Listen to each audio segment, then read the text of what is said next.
Support WrestleTalk!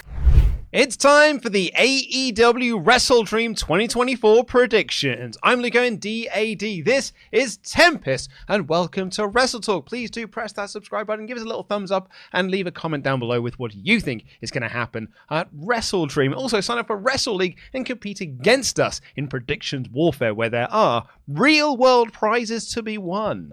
It's a grand old time. I'm actually having a pretty good season. I had a perfect card for Bad Blood, thanks to Rhea Ripley and Liv Morgan bollocksing up the finish, because I was so sure that Rhea was winning. I was like, there's no way this feud continues after this show. Rhea wins the belt back, and we can all move on with our lives.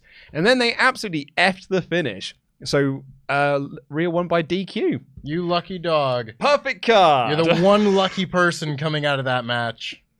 So I'm very pleased about that. So sign up for Wrestle League and compete against us in Predictions Warfare. Right, we have, as it currently stands, a 10-match card. Which is pretty moderate for AEW standards. One of these matches, I think, is going to be announced on Rampage. Sure. I think it's announced. I haven't looked at the spoilers for Rampage, but it certainly wasn't announced on Dynamite. So I'm going to assume either someone has just added this to Wikipedia to F with me. That Wikipedia entry was trying to F on me. Or it's getting added on Rampage. But we'll get to it when we get to it. We're going to kick things off with the pre-show match, which is Atlantis Jr. defending the ROH World Television Championship against Brian Cage. I wonder if this was something that was set up on Ring of Honor, or if this was just, we got a couple guys. Here you go. Based on Kate and SP3's reaction to it, who I believe are the only two people who are watching Ring of Honor on a regular basis, this was not something they were building to on Ring of Honor TV. Good to know. Okay. Yeah, I don't have a whole lot of thoughts about this match. No. I would be surprised if it was bad. Oh, yeah. You know, I'm not expecting it to tear the house down either. Should be about your average pre-show quality match. 6-minute match. If Atlantis Jr. loses the title here, I'll be a bit surprised. But also, I will move on with my life. With that being said, Atlantis Jr. is my pick. Yeah, Atlantis Jr. is my pick as well. We're going to stick with Ring of Honor as we move into Mark Briscoe defending the Ring of Honor Championship against Chris Jericho. With a match we all needed to see. Yeah, like I'm super not into this. Yep. I'm super not into... Like, Jericho feuding with the conglomeration is one thing. Like, I don't mind that so much because it does mean that he's no longer feuding with Hook. And it also means he's going to be feuding with Samoa Joe when he comes back. But I don't think I need Jericho going for the Ring of Honor World Championship. Everybody likes to point to Jericho's Ring of Honor title. It's like, see, he was good 2 years ago. And yeah, he had really good TV matches with Tomohiro Ishii and Bandito and people like that. Yeah, Claudio. I don't need to see it in 2024, and that's why I'm worried that we're about to see it. So, I was also about to say the same thing of like, I think we're going... It's a Mark Briscoe retention. Until I said, oh, he's not feuding with Samoa Joe when Samoa Joe gets back. The second I said that, I was like, oh no, he is. And they can feud over the world title because that used to be Samoa Joe's belt once upon a time. I'd rather they didn't. I'd rather that the focus of, listen, if you want to give the Ring of Honor World Championship to Chris Jericho and cast him off to ROH land where we don't have to watch him on Dynamite, that's one thing, but that's not what's going to happen. They're going to need to try and sell tickets and pay-per-views for Final Battle. And if their plan is just to have Chris Jericho be at the front and center of it, that doesn't sell me the ticket. Yeah. It does make me worried that could be the mindset. And I don't think it was necessarily a bad idea 2 years ago, but we are here in 2024. I'm going to will a Mark Briscoe retention into existence. I'm going to go Mark Briscoe because if you say it often enough, the universe will listen. I was so going to say Mark Briscoe when I walked in here, but I've now convinced myself it's Jericho Joe at Final Battle. Because, Joe's going to come back and feud with Jericho. Jericho wrote him off TV. Like, if Joe doesn't come back and have a match with Jericho or a feud with Jericho, then that angle was done for nothing. It was just to write him off TV for a bit. I'm okay with that. There's part of me that is, but also there's part of me is I'm sick of, knocked off threads or, cancelled threads of story in AEW. Shaq is going to come back at some point. They set that angle up. It's just that Jade left. So I'm going to go Chris Jericho to win.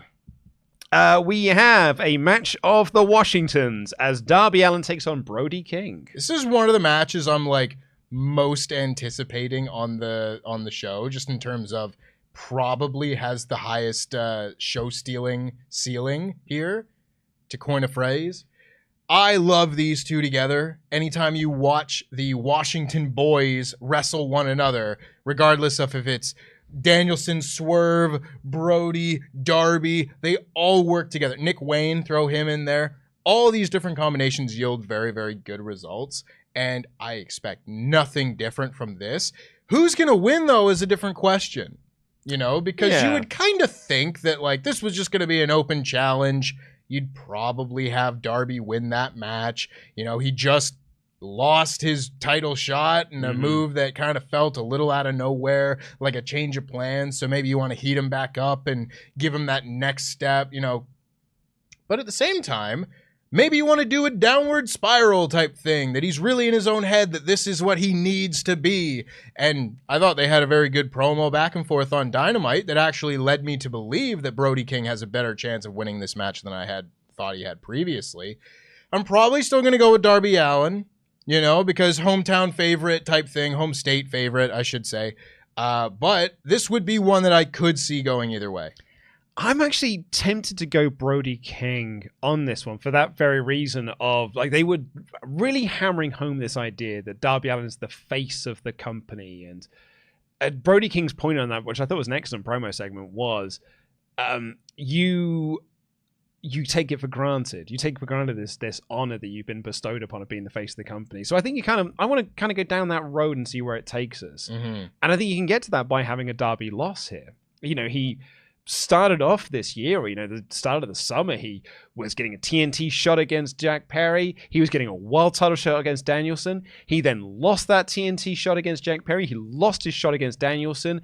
And now he's going to lose, you know, this idea of being the face of the company's king. I'm going to go Brody King here. It wouldn't be one that I'd be disappointed in seeing at all, because I love Brody King. I want to see him kind of get a bit of a push whenever possible. And I think challenging Darby Allin's stance on where he is as a character is potentially even more interesting than seeing him just ascend back to where he was a month and a half ago. This might be my controversial statement of the show. So, you know, strap yourselves in, folks. I don't think that Triple H's 5-match cards are the worst thing in the world. I think you're out of your mind. Also, like, you know, if I can be further controversial, I sometimes think that Tony's 10 cards matches are a bit too much. I do think there is a happy medium within there of like 7 matches. Yes. All wrestling pay-per-views at this stage should be 7 matches in and out in 2 hours and 45 minutes. My point being, I feel like this is one of those matches that you can look at this show and be like, that should be a TV main event. And in a period of time where AEW aren't announcing things ahead of time, these are some of the matches I'm like, that could have been a TV main event. And I'm thinking of our next one here, Jack Perry defending against Katsuyori Shibata for the TNT Championship. That's a TV main event. I don't even know if it would be a TV main event. Well, certainly a TV match. It's a TV match, I think. Yeah, this like has strong TV match energy. A match you can announce ahead of time and not really doesn't need to be on pay-per-view. Yeah. Like, it's great that Jack's getting a, you know, it's great that Shibata's getting a pay-per-view match and, you know, this, that, and the other, but I feel like these are the sort of matches you should be doing on Dynamite and Collision. Well, this is it. We haven't really brought it up in the context of this prediction show. I'm sure we'll have touched on it on the podcast review, which we haven't recorded yet. This is a pretty weak card for AEW pay-per-view standpoints. I think though, they're absolutely going to get bailed out by just having strong pay-per-view quality matches. It'll be a good show. They're all good shows. Even the ones like World's End last year, you got a couple of amazing matches on that show anyway. But this is probably the weakest card going into an AEW pay-per-view since World's End. I'd say so. And that's a little disappointing. I do think it kind of comes as a result of having so many of these major shows, one after another, after another, after another. Like, I think they said that All In was like 44 days ago or something like that. And you've had All In, All Out, Grand Slam, and now WrestleDream coming this weekend. That's way too much in such a short period of time. 5th anniversary. 5th anniversary Dynamite as well. Throw it in there. So it's led to a lot of these matches just kind of being a little ho-hum heading into this card. And Like you said, I'm really hoping that Katsuyori Shibata and Jack Perry have like a really strong match and justify it being on pay-per-view. Because, yeah, otherwise, I think this does kind of land in that TV match kind of realm where I think it would have been fine if you'd announced this for like the Dynamite after WrestleDream. Because they used to do that. They would announce half the card for the show afterwards, like a week ahead of time. And you would get the fallout from the pay-per-view the week after that because things were already announced. Like Bad Blood, like this past weekend, they had announced, Gunther and Sami Zayn for the Raw, as well as Jey Uso versus Xavier Woods for the IC title, and Sheamus and Pete Dunne. So you kind of already had like matches that would have been pay-per-view matches, but they were on Raw the following night or 2 nights later. So I'm looking at things like Jack Perry and Darby Allin and Brody King. Those would have been those sort of matches you could have announced for the Dynamite after the pay-per-view. Yeah, I don't necessarily disagree. I'm not as bent out of shape about Darby and Brody King.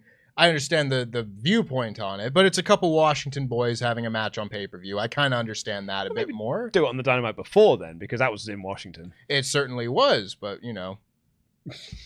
Yeah, I take your point. I'm going with Jack Perry to retain. Yeah, I think this is an easy Jack Perry retention. Yeah. I don't think we're seeing him lose that title until like the right challenger comes along, and I don't think Shibata is that right now. I don't think it is either, but I think Danny Garcia could be. Definitely could be. This is a match that should be on the pay-per-view, and I'm glad that it is, and it's probably my most anticipated match. It's Will Ospreay versus Ricochet versus Takeshita in a 3-way for the International Championship. I'm very excited about this. I'm so excited for this. I thought this was like the best go-home angle on Dynamite this week, a show that I didn't feel had a lot of go-home angles. This had a really strong go-home angle, and I thought the build for this has been really good. I'm super excited for this. This has been, I think, the storyline that's currently running, that is, you could say Swerve and Hangman or whatever, but we're on a bit of a hiatus from that storyline. While it's still in the background, we're on a bit of a hiatus. This is the best active storyline in AEW, in my opinion. Agreed. It's the one I'm most invested in, and it's done very simply. None of this is like groundbreaking stuff, but it's all effective storytelling with great matches being built to in the middle of all of them. It helps when Will Ospreay is at the center of all of this, because he's probably the best bell-to-bell wrestler in the world right now. And having Will Ospreay and Ricochet on pay-per-view would be cool. Throw in Konosuke Takeshita. Not only gives you the taste of the Will Ospreay-Ricochet match that I'm sure will be a pay-per-view match at some point down the line, but it also gives us a bit of a taste of the Will Ospreay-Konosuke Takeshita rematch that I was kind of expecting to get around this time of year. And we might see a title change here. I don't know. This is one where I could see it going to either Will or Takeshita. Yeah. And it's all done, again, effectively, simply, and with great matches. This gets a big thumbs up from me. I don't know where it's going to go, though. It's one of those things, if Will and Rick get in their own way, and then Takeshita can take advantage of that. The Fightful Select report around him was that he was headed for a big push.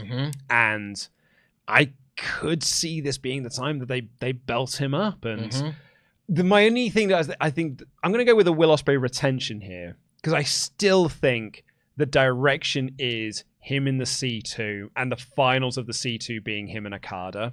I think we did too much setup for that to not pay that off, and just to kind of like swerve us in a different direction, go down this one, which they could do. I still think that's the long-term goal though. So I'm going with a Will retention here, and Takeshita is getting his big push when we come to December, when I think he's going to beat Okada, and he wins the C2. If you had asked me a month ago, I would be like, oh, bang on, 100%, no doubt. Takeshita and Okada is your C2 final at World's End for the title. Takeshita wins it. It's his first big title win, all that. I'm thinking, because you could still do that, and I'm kind of thinking my way out of the point I'm about to make as I'm about to make it, but I'm going to say it anyway, because I'm looking at how they have booked over the last few months. And maybe you don't want to do another Ospreay hot potatoes the belt thing, because you just did that with MJF. But I could see a world in which you have Takeshita wins the belt in this match, and pins Ricochet, for example, and then they do the straight singles rematch of Ospreay versus Takeshita at Full Gear, and Ospreay wins the belt back off Takeshita to then have Takeshita go into the C2, having just had a title run, culminate that with the winning the whole thing or whatever. That might be a little too complicated, and you don't want to have Ospreay lose the belt and win it back again so close after All In and everything. But also, I've seen them do crazier things. Look at the TNT picture from a few years ago. Yeah. I know I'm not pointing to an example of great success by any means, but I'm looking at it, and I want the big singles matches coming out of this. Mm-hmm. And I'm trying to then figure out what the best way to get to those singles matches is going to be. And I think the best way of doing it would probably be to have Takeshita win the title here and do the rematch immediately after on the next pay-per-view of Will and Takeshita. You could still do that and have Ospreay and Takeshita go into it with Will still being champion and retaining here. But I don't know. I think you need to give Takeshita a win in one of these because, again, big push coming supposedly. And if you wait till December, there's every chance that a lot of the heat could come off of this. But if you give him a win here, nice little title reign, win it, lose it back, and then give him another big win, I think you can lose to Will Ospreay and still come away okay. Yeah, you wouldn't lose much. And winning the title here means you don't have to beat Ospreay clean in order to get the title. So I've talked myself back into it. I'm going to Konosuke Takeshita to win here. Very nice. I think we're probably going to be on the same page for this one, though. It is for the AEW World Tag Team Championships. It is the Young Bucks against Private Party. Well, this could be potentially interesting because I saw this and I would not be surprised at all if Private Party wins the tag titles here. We talked about this last week, right? When they tried to lay out an open challenge and the Bucks were going to accept and then they didn't accept because they've got limited days, so, that sort of heel shtick. And you said there was like, oh, they could just belt Private Party. 5th anniversary show. That wouldn't be the maddest thing in the world. Actually be a pretty wild thing to have done for the 5th anniversary show. I just feel like they haven't heated up Private Party enough. In that moment, I could totally see the argument for it.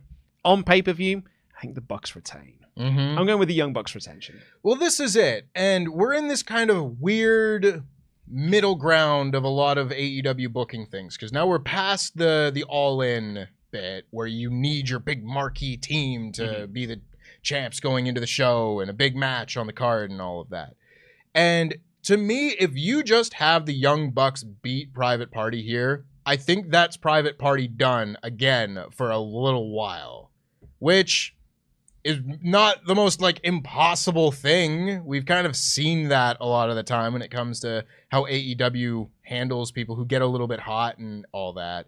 I don't know how you keep them hot and a credible contender without giving them the tag titles here. And I totally agree that they haven't been heated. I would have had them probably start winning matches in the middle of the summer if this was the direction. I don't think they've won any matches. I mean, they beat Bear Country or whatever. Oh, that's called, right. Yeah. But that's it. So I would like to see this be the progress that the Blackpool Combat Club are talking about.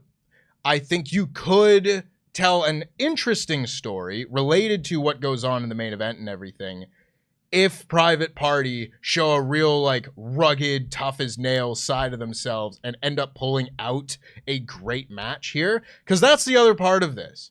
This I could think this very possibly could have the same effect that Acclaimed Swerve in Our Glory match had at All Out 2 years ago, where going into that match, I don't think anybody was taking the Acclaimed. But by the time the match was over, people were like, they should have called an audible and had them win the titles, because it was this great match, coming out party for the Acclaimed, star-making performance, all of that. If they just go out there and the Young Bucks are determined to give these guys the best match they've ever had, 5-star tag match, the whole deal, I could see by the end of that match, it doesn't matter what's happened before, you do this, and if the crowd is there for it, again, we won't know that till it happens, but I think there's a world in which this could work out, and the Private Party end up winning the tag titles. I don't 100% disagree, but I'm sticking with the Young Bucks here. I'm wondering if the long-term vision for this is it's Bucks Golden Lovers. And that's the match that you do early next year, after, maybe even at Wrestle Dynasty or maybe after Wrestle Dynasty. But I think you want to keep the belts on the Bucks until then. I don't disagree, and I think it's an outside chance at best that Private Party do this. But I'm going to go with Private Party for the sake of being interesting. Yeah, And I think I would be an interesting choice. Yeah. The only other one I could see is them doing Omega Perry. Yeah. And Omega wins the TNT title instead. Yeah. For the AEW Women's World Championship, it is our only women's match on the show. It is Mariah May defending against Willow Nightingale. Boy, this is a weird one, isn't it? It is weird. Because I 100% believed that this was the pay-per-view match we were going to be getting at like Revolution and Willow wins the title. I thought Willow was going to be the next Women's World Champion in a certain amount of time after Mariah May has had her run. But they're running this like the next pay-per-view after the All-In, All-Out double feature. And it feels rushed. It probably wasn't even necessarily the match we were going to get. It could have been, but it might have been Britt Baker. Willow Nightingale is a generational babyface. Sure is. This is the best, most natural babyface we have this side of Sami Zayn. I want her to be the women's champion. And I want that to be something that is built up to naturally. And just having it be a throwaway women's title match on this show with nary a build-up. Yeah, like they've interacted, like they have set her up as a potential feud title contender, but I agree, like I think if Britt Baker was not injured or not ill, this would have been Britt Baker and Mariah May. Yeah, and even the segment where, you know, Willow came out and saved the day for Yuka Sakazaki, there were like 3 things happening in that, and the focus was shifted to Mariah May and Mina Shirakawa again. Yeah. So yes, they've interacted and everything, but not in a way that would ever make me believe that Willow Nightingale is going to win the title on Saturday. No, she had one, like the promo that she did have where she's like, I beat three former women's champions, and on Saturday I'm going to create another former world champion in Mariah May. And I was like, you're amazing at this. Yeah. Because I was not sold in this match because I thought it's like you deserved a bigger opportunity than this. So you deserve this match to get a much better build. But you've had 2 lines of dialogue, and I'm like, oh, okay, well, I want you to win now because you're the best. That's it. I want nothing but success for Willow Nightingale. I just want this match to be as big as it should be. I'm going with Mariah May to retain. Me it's too. too soon. Yeah, me too. You know, but I wish it was different. I don't know where I'm going on this next one, though. It's Hangman Page versus Jay White. Mm-hmm. I do not know where I'm going with this one. Jay's just come back. He's just turned babyface. So you're like, well, surely Jay wins then. But it's Hangman Page. And right? He's on such a tear at the moment. I'm like, well, I don't want to beat Page. So I don't know which way I'm going on this one yet. This, as much as I don't like that this has worked its way into our conversations about AEW pay-per-view predictions and everything, I could see this one being one with a bit of a schmoz finish. I was going to say something similar. I don't want to say it's going to be a DQ or a count-out or something like that, but this is one of those matches where I'm very happy to have 2 guys that are in a position now where you want to protect both of them, you know, because Hangman Page wasn't doing much of anything before the Swerve feud last year. You know, he was looped into the Elite and BCC stuff, and that went on too long, and like he wasn't a main focus of that by the end. And now he has been heated up to the point where if he loses a match, it better be for Bryan Danielson to go and have his retirement run and a big win at All In. You know, so I don't think this is that. For that reason, I think I'm going to take Hangman Page. But again, it's a decent problem to have of having 2 guys that are hot and you want to make the most out of both of them. But also, you don't really want to sacrifice either of those things. I'm also going Page, but I think we might get a schmoz finish here. Yeah. Like a double count out or something like that. Yeah. Brawl to the back. That's it. You know, they brawl. Maybe it's one of those deals where like the match doesn't have a finish, but it's like a multi-segment thing. They fight before the match. They have like a match itself, but then that spills out, ends in a double DQ or a double count out or whatever. But then they go back to the brawl, sort of similar to the Hangman Page and Juice Robinson match from last week. Just, you know, with more chaos, perhaps, because pay-per-view. I think this is the match we're going to get announced on Rampage. It's MXM Collection versus the Acclaimed. Hell of a buy-in that would be. Yeah, I think this is a buy-in match. I'd be shocked if it's not. It better be on the buy-in. I'll go with Mansoor and Mason. Interesting. I'll go with the Acclaimed for differing opinions. And I don't know. I've not thought much about it. No. I don't think many people have. No. But they have been feuding for a while now. You know, they had the run-in with the tag team turmoil thing, the tag team gauntlet thing. So, you know, they've been slowly building this for a while. It's just it's been on Rampage. Yeah. In Collision. You know, it's weird because I want nothing but the world for Anthony Bowens. But I think this is a perfect place for the Acclaim to be. Yeah, I'd really like to see Bowens get a run in the C2. I would love that. Yeah. That's the dream right there. I had a Twitch stream recently where all we talked about was all the amazing wrestlers we'd like to see in the C2. And Anthony Bowens was like right at the top of the list. And our main event for the AEW World Championship is Bryan Danielson versus Jon Moxley. Previously to Dynamite, I was like, I think this is time. Like I've got sort of two mindsets. Number one, Danielson's been working us this whole time, and he's holding that belt until All In next year, and I love him for that. And my other one was like, I think maybe Mox is going to win the belt because it feels like this is like the hot angle they're running at the moment, and putting the world title in feels like the next logical step for that really hot angle that they're doing. But Dynamite this week, they were trying to make such a big deal out of this possibly being Bryan Danielson's last Dynamite that I didn't believe that it was. So I think that Danielson's retaining now. I've worked myself in a circle over this over and over again where, because just like you, like, there are all the reasons why this could and should be the end, you know. This was probably around when it was going to happen originally. You know, there are ideas of Darby winning the world title and ending Danielson's career. You know, the last year, in my mind, was set to culminate at WrestleDream in Washington. You know, so all things would sort of point to that being the right night. But also, on the other hand, it still feels too soon because I don't want this ride to be over, and that's the feeling I'm meant to have. I don't want to see Bryan Danielson right off into the sunset. I want him to have a never-ending title reign that's awesome and going on forever. And I'd kind of worked myself back over to like, well, it's too soon. He's not going to lose this title. But then they had the match on Dynamite, and he came out to the final countdown on a Dynamite tag main event, and I went, oh no. What if this is the end?